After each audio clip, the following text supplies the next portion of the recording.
નમસ્કાર વિદ્યાર્થી મિત્રો, આજના લેક્ચરમાં આપણે દોરવણીના તત્વો વિશેની ચર્ચા કરવાની છે. તો દોરવણીના તમને મુખ્ય 4 તત્વો બતાવેલા છે મિત્રો. એક છે નિરીક્ષણ, એક છે અભિપ્રેરણ, ત્યારબાદ છે નેતૃત્વ અને માહિતી સંચાર. આ દોરવણી સાથે જોડાયેલા 4 તત્વોની આપણે સ્ટેપ બાય સ્ટેપ ચર્ચા કરીએ. એમાં સૌથી પહેલું લઈએ નિરીક્ષણ. સુપરવિઝન જે છે એનું દોરવણીના એક તત્વ તરીકે આપણે માહિતી મેળવીએ. કામદારોના કાર્યની દેખરેખ રાખવી એટલે નિરીક્ષણ. નિરીક્ષણનું કાર્ય મોટાભાગે સંસ્થાના આંતરિક કાર્યભાર સાથે સંકળાયેલું હોય છે. મિત્રો, નિરીક્ષણનું કામ મોસ્ટલી એવું જ હોય કે સંસ્થાની અંતર્ગત અંદરના રહેલા માણસો દ્વારા જે છે એ સુપરવિઝનનું કામ થતું હોય.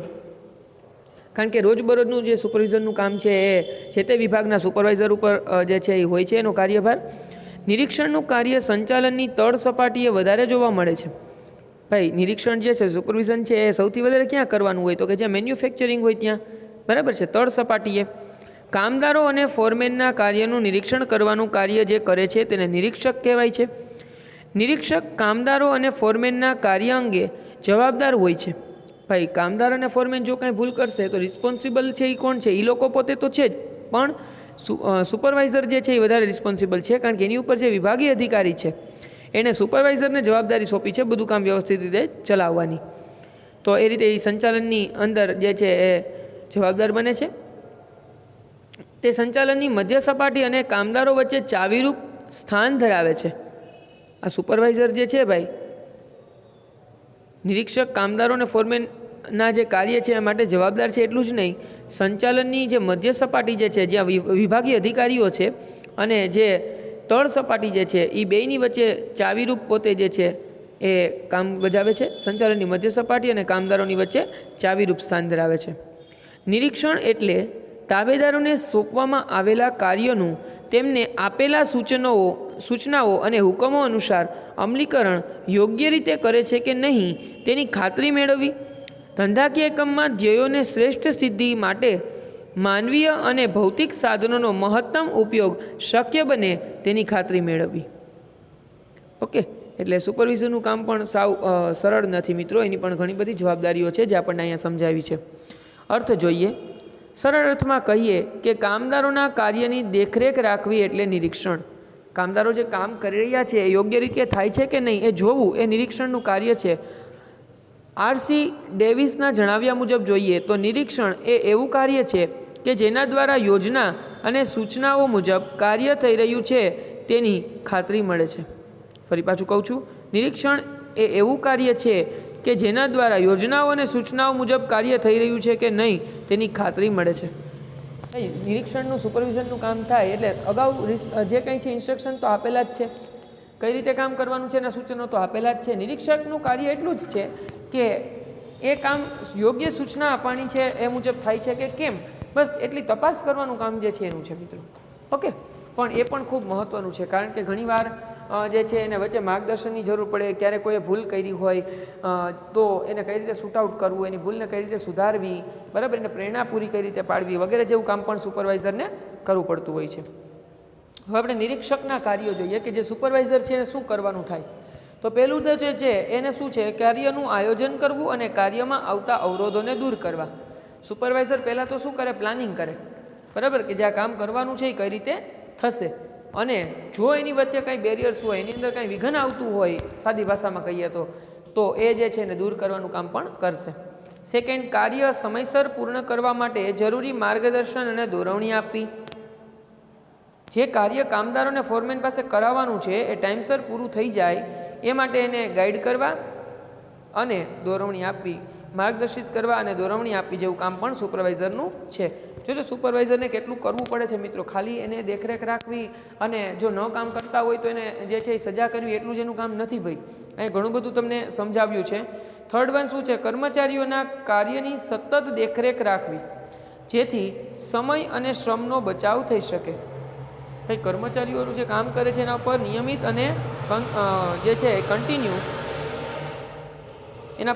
દેખરેખ રાખવી જેથી કરી અને સમય બચે અને મહેનત જે છે એ પણ ખોટી ન થાય, કોઈ વ્યર્થ મહેનત જે છે કોઈને ન કરવી પડે, બરાબર છે. વેસ્ટ ઓફ ટાઈમ અને વેસ્ટ ઓફ મની ન થાય એટલા માટે પણ અહીંયા જોવાનું છે. ફિફ્થ વન છે કર્મચારીઓની કાર્યક્ષમતામાં વધારો થાય તે માટે અભિપ્રેરણ અને પ્રોત્સાહન પૂરું પાડે છે. સિક્સ છે એની અંદર છે કર્મચારીઓમાં જૂથ ભાવના ટકાવી રાખે છે. ભાઈ એક યુનિટીમાં બધાએ કામ કરવાનું છે, સાથે મળીને સંકલનથી કામ કરવાનું છે, એ જાળવી રાખવાનું કામ પણ એનું જ છે સુપરવાઇઝરનું. સાતમું છે માહિતી સંચાર ઝડપી બનાવવાનું કાર્ય કરે છે. કોમ્યુનિકેશન જે છે એને સ્પીડીલી જે છે એ રન કરશે. એકબીજાને જે જરૂરી માહિતીની આપલે જે છે એ સારી રીતે કરી શકે, ઝડપથી કરી શકે એવી વ્યવસ્થા પણ સુપરવાઇઝર કરશે. એકમમાં આવતી નવી ટેકનોલોજીના ઉપયોગ વિષયક માર્ગદર્શન આપે છે. આવનારા સમયમાં જો કોઈ ટેકનોલોજી ચેન્જ થતી હોય, કંઈ નવી મેથડ, નવી મશીનરીઓ આવતી હોય તો એનાથી પણ ફોરમેન અને કામદારોને જે છે એ માહિતગાર કરવાનું કાર્ય કરશે. કર્મચારીઓમાં શિસ્તની ભાવના ટકાવી રાખે છે કે ડિસિપ્લિનમાં કઈ રીતે રહેવું એ પણ એને સમજાવવામાં આવશે. નિરીક્ષક એ અંકુશ રાખતો નથી પરંતુ કેળવણી પૂરી પાડે છે. સુપરવાઇઝર જે છે ને ભાઈ નિયંત્રણ નથી રાખતો, અંકુશનું કામ નથી કરતો, પણ કેળવણી રાખે છે. બરાબર, સારી રીતે કામ થઈ શકે એના માટેની પ્રેરણા પૂરી પાડે, માર્ગદર્શન પૂરું પાડે, પણ એને અંકુશ રાખવાનું, નિયંત્રણ રાખવાનું કામ છે નહીં. એટલે ખાસ અહીંયા એ જ કહેવા માગે છે તમને કે સુપરવાઇઝર જે છે એ ગાઈડ છે, એને માર્ગદર્શન આપવાનું કામ છે.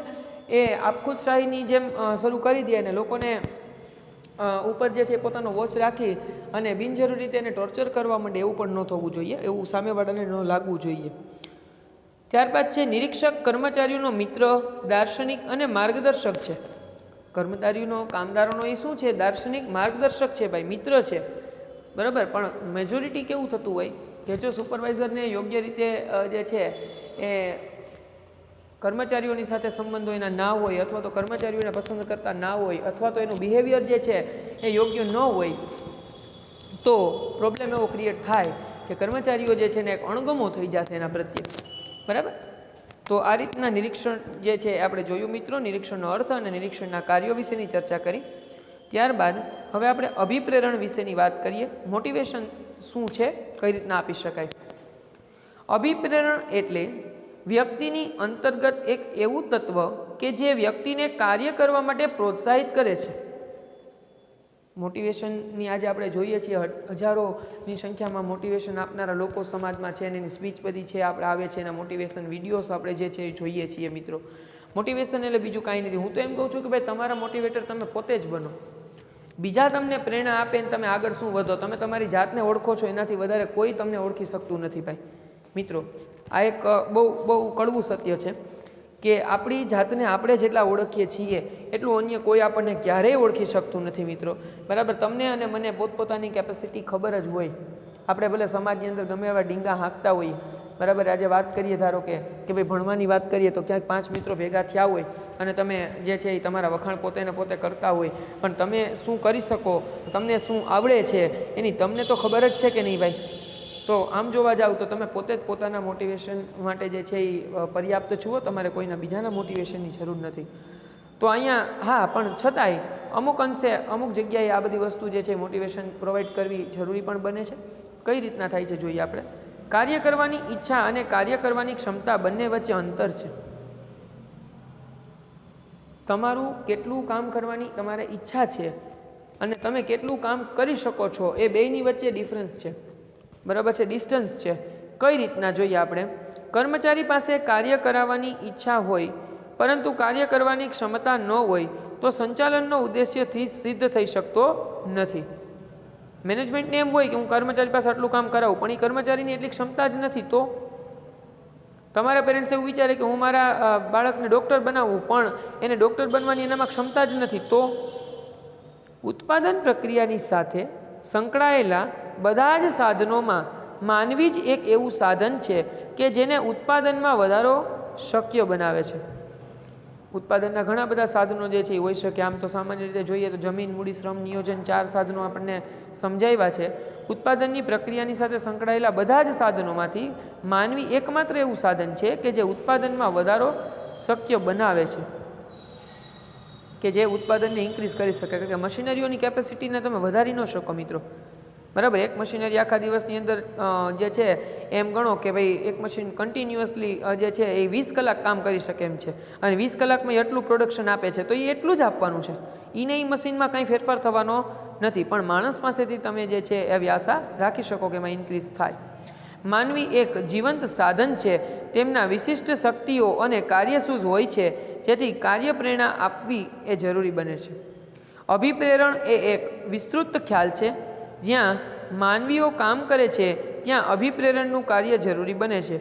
અભિપ્રેરણ માટે પ્રેરકોમાં નાણું. અભિપ્રેરણ કઈ રીતે આપી શકાય, મોટિવેશન કઈ રીતે આપી શકાય? જો પહેલું વહેલું નાણું કીધું મિત્રો, કારણ કે આજના સમયની અંદર દરેક વ્યક્તિને નાણાકીય જરૂરિયાત છે ને છે જ, અને સંતોષ જે છે એ ઓછો થતો જાય છે, અસંતોષ વધતો જાય છે, મહત્વાકાંક્ષાઓ વધતી જાય છે. એટલે નાણાકીય પ્રોત્સાહન તો એવરી ટાઈમ ઇફેક્ટિવ હશે ને હશે જ. ક્યારેક જ એવો અપવાદ બને કે જે નાણાકીય ઉત્તેજન જે છે એ પ્રોત્સાહનના એક સોર્સિસ રૂપે યોગ્ય સાબિત ન થયું હોય, બાકી મેજોરિટી વિન થાય છે. બિન નાણાકીય પ્રોત્સાહનો, સગવડો, વણસંતોષાયેલી જરૂરિયાતો વગેરેનો સમાવેશ જે છે અભિપ્રેરણા આપવા માટે થઈ શકે. ચલો અર્થ જોઈએ, મિનિંગ જોઈએ. સામાન્ય અર્થમાં કર્મચારીઓમાં વધુ કાર્ય કરવાની પ્રેરણા જગાવવી અને તેમને મહત્તમ કાર્ય સંતોષની ઉપલબ્ધિ કરાવવી એટલે માહિતી પ્રેરણ. ફરી પાછો એકવાર જોઈએ. કર્મચારીઓમાં વધુ કામ કરવાની, વધુ કાર્ય કરવાની પ્રેરણા જગાવી, અને એવું થવું જોઈએ કે મારે જે કરું છું એના કરતાં હજી કંઈક સારું કામ કરવું છે, વધારે કામ કરવું છે. તેમને મહત્તમ કાર્ય સંતોષની ઉપલબ્ધિ કરાવવી, એને પોતે જે કાર્ય કર્યું છે એના માટેના વધુમાં વધુ એને સંતોષ મળે, એ કામ જે છે અભિપ્રેરણનું છે મિત્રો. જુસિયસે શું જણાવ્યું છે કે ઈચ્છિત કાર્યને પાર પાડવા પોતાને કે બીજાને પ્રેરણા આપવાની પ્રક્રિયાને અભિપ્રેરણ કહે છે. જો પોતાને કે બીજાને એવો શબ્દ વાપરો, એટલે તમે પણ તમારા મોટિવેશન માટે જે છે એ મોટિવેટર બની શકો. તમે પોતાના જ જે છે એ મોટિવેશન જે છે પોતાની જાતને આપી શકો છો મિત્રો. પછી મોર્ગન શું જણાવે છે કે અભિપ્રેરણ એ મનની એવી સ્થિતિ છે કે જે કર્મચારીઓને લક્ષ્ય તરફ દોરી જાય છે. અભિપ્રેરણથી માનસિકતા બદલી શકાય, અભિપ્રેરણથી જે છે લક્ષ્ય સિદ્ધિ થઈ શકે, જે છે તમારો ટાર્ગેટ જે છે અચીવ થઈ શકે. ત્યારબાદ વાત કરીએ લાક્ષણિકતાની, તો અભિપ્રેરણમાં શું આવે છે? જો આમ અભિપ્રેરણ એ કર્મચારીઓને પ્રોત્સાહન આપીને અપેક્ષિત ધ્યેય પ્રાપ્ત કરવાની પ્રક્રિયા છે. અભિપ્રેરણ છે શું? તો કે કર્મચારીઓને એવી રીતના મોટિવેટ કરો કે જેથી કરી અને તમારા નિશ્ચિત જે છે પૂર્વ નિર્ધારિત છે, અપેક્ષિત છે, આઇડલ જે છે એ ટાર્ગેટ્સને તમે અચીવ કરી શકો. તો જોઈએ એની લાક્ષણિકતાઓ શું છે. આંતરિક પ્રેરણા, પહેલાં છે આંતરિક પ્રેરણા. અભિપ્રેરણ એ એક એવું બળ કે શક્તિ છે જે માનવીની અંદરથી ઉદ્ભવે છે. જરૂરિયાત એવી લાગણી છે જેના દ્વારા માનવીને લાગે છે કે તેના જીવનમાં કંઈક ખૂટે છે અને તે પૂરી કરવા તેને પ્રેરણા મળે તો માનવી નિશ્ચિત પ્રવૃત્તિ તરફ દોરાય છે. બહુ સરસ વાત કરી છે મિત્રો કે અભિપ્રેરણ એક એવું બળ કે શક્તિ છે, બરાબર, કે જે તમારામાં વધારે કામ કરવાની શક્તિ જગાવી શકે. માનવીની અંદરથી ઉદ્ભવે છે આ, બરાબર. અભિપ્રેરણનું કાર્ય માનવીની અંદરથી ઉદ્ભવે છે અને જરૂરિયાત એક એવી લાગણી છે. કોઈ પણ વસ્તુની નીડ હોય એટલે એને અચીવ કરવા માટે તમે ભલે પછી મળે વસ્તુ કે ન મળે વોટેવર, પણ એક વખત આપણે પ્રયત્ન તો કરીએ જ, જેના દ્વારા માનવીને લાગે છે કે તેના જીવનમાં કંઈક ખૂટે છે. તમારી જીવનની અંદર જે તમારી અપેક્ષાઓ હોય એ પૂરી ન થતી હોય, એટલે તમને કંઈક ઘટતું હોય એવું લાગે, અને એને પૂરું કરવા માટે જો કોઈ તમને પ્રેરણા આપે તો માનવી નિશ્ચિત પ્રવૃત્તિ તરફ દોરાય. તમને યોગ્ય કોઈ ગાઈડ કરે, કોઈ મોટિવેટ કરે તો તમે તમારા લક્ષ્યને સિદ્ધ કરવા માટે છે એને કાર્ય કરશો. પછી છે મનોવૈજ્ઞાનિક ખ્યાલ. અભિપ્રેરણનો ખ્યાલ મનોવૈજ્ઞાનિક છે. દરેક વ્યક્તિના માનસિક ખ્યાલો જુદા જુદા હોય છે, તેથી દરેક વ્યક્તિની આંતરિક પ્રેરણાની જરૂરિયાત પણ જુદી હોય છે. બધાના વિચારો અલગ છે ભાઈ મિત્રો, બરાબર, બધાના સ્વભાવ અલગ છે, તો એના માટે જે છે આંતરિક પ્રેરણા આપવાની પદ્ધતિઓ પણ અલગ હોઈ શકે. કર્મચારીઓની કાર્યક્ષમતામાં વધારો. અભિપ્રેરણ દ્વારા કર્મચારીઓને વધુ ઉત્પાદન કરવા માટે પ્રોત્સાહિત કરી શકાય છે. અભિપ્રેરણથી તેમના નૈતિક જુસ્સો વધારો થાય છે. આ અભિપ્રેરણથી થાય શું? તો કે તેનામાં નૈતિકતા વધે, નૈતિક જુસ્સો વધે અને વધારે ઉત્પાદન કરવા માટેને પ્રેરણા મળે. અભિપ્રેરણથી તેનામાં નૈતિક જુસ્સો વધે, તેમની ઉત્પાદકતા અને કાર્યક્ષમતામાં વધારો કરે છે, જેથી એકમની નફાકારકતા પણ વધે છે. આના પરિણામે થાય શું? તો કે એકમની નફાકારકતા વધી જાય છે મિત્રો. એકમની અંદર જે છે પ્રોફિટ જે છે એનો રેશિયો અપ થઈ જાય છે. ત્યારબાદ હવે સતત પ્રક્રિયા. અભિપ્રેરણની પ્રક્રિયા શરૂ થયા પછી તે સતત ચાલ્યા કરે છે. કર્મચારીઓ પાસેથી કામ લેવા માટે તેમને પ્રોત્સાહિત કરવા પડે છે, તેમને દોરવણી અને માર્ગદર્શન આપવું પડે છે. અભિપ્રેરણ નેવર એન્ડિંગ પ્રોસેસ છે અને કન્ટિન્યુઅસ પ્રોસેસ છે મિત્રો. એ સ્ટોપ નથી થતી, કારણ કે કર્મચારી પાસેથી જ્યાં સુધી તમારે કામ લેવું છે ત્યાં સુધી એને પ્રોત્સાહન આપવું પડશે, પ્રોત્સાહિત કરવા પડશે અને દોરવણી માર્ગદર્શનનું કાર્ય કરવું પડશે. એકવાર કર્મચારીઓને પ્રોત્સાહિત કર્યા પછી અભિપ્રેરણ બંધ કરી શકાય નહીં અને તે એકમની શરૂઆતથી તેના અંત સુધી ચાલતું રહેતી પ્રક્રિયા છે. જ્યાં સુધી યુનિટ જે છે અસ્તિત્વ ધરાવશે ત્યાં સુધી એની જરૂર પડશે. ત્યારબાદ છે ફેરબદલી દરમાં ઘટાડો. અભિપ્રેરણને કારણે કર્મચારીઓના આંતરિક સંતોષમાં વધારો થાય છે. ભાઈ અભિપ્રેરણ આપીએ એનાથી થાય શું? તો કે કર્મચારીઓને જે આંતરિક સંતોષ થાય એમાં વધારો થાય પ્રોત્સાહન મળવાથી. અભિપ્રેરણ દ્વારા કર્મચારીઓની કાર્ય કરવાની પ્રેરણામાં વધારો થાય છે. કર્મચારીઓને કાર્ય અનુસાર વળતર, આત્મસંતોષ અને સન્માન મળતું હોવાથી નોકરીમાં ચાલુ રહેવા પ્રેરણા મળે છે. જો આ વસ્તુ ખૂબ અગત્યની, કર્મચારીઓને કાર્ય અનુસાર જે કામ છે એ પ્રમાણે એને વળતર મળવું જોઈએ. પછી આત્મસંતોષ, એને જ્યાં કામ કરે છે ને એમ સંતોષ થવો જોઈએ કે હું ક્યાંક સારી જગ્યાએ છું, હું બરોબર જગ્યાએ છું. અને સન્માન પણ મળતું હોવું જોઈએ, જેથી કરીને કર્મચારીને કામ કરવું, ત્યાં કામ ચાલુ રાખવું એને પરવડે, એને પોસાય, એને ગમે.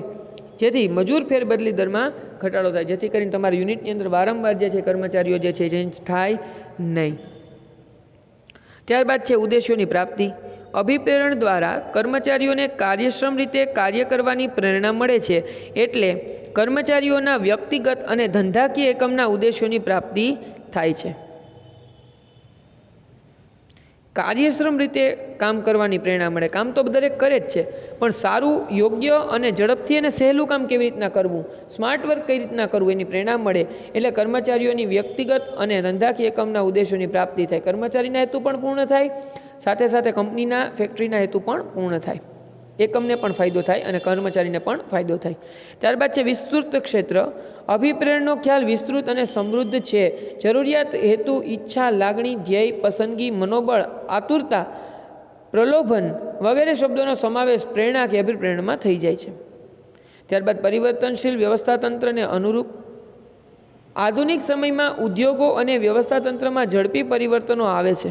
આજનો સમય જોઈએ તો મેનેજમેન્ટ જે છે એ પણ ચેન્જ થતું જાય છે અને આખું વ્યવસ્થાતંત્ર જે છે, ગોઠવણી છે, એમાં બદલાવ આવે છે. ઉદ્યોગો જે છે એના સ્વરૂપો બદલતા જાય છે, ઝડપથી પરિવર્તન આવે છે. આવા પરિવર્તનો ઉત્પાદન, ટેકનોલોજી, કાચા માલને કે અન્ય પ્રવૃત્તિઓમાં સતત થતા રહે છે.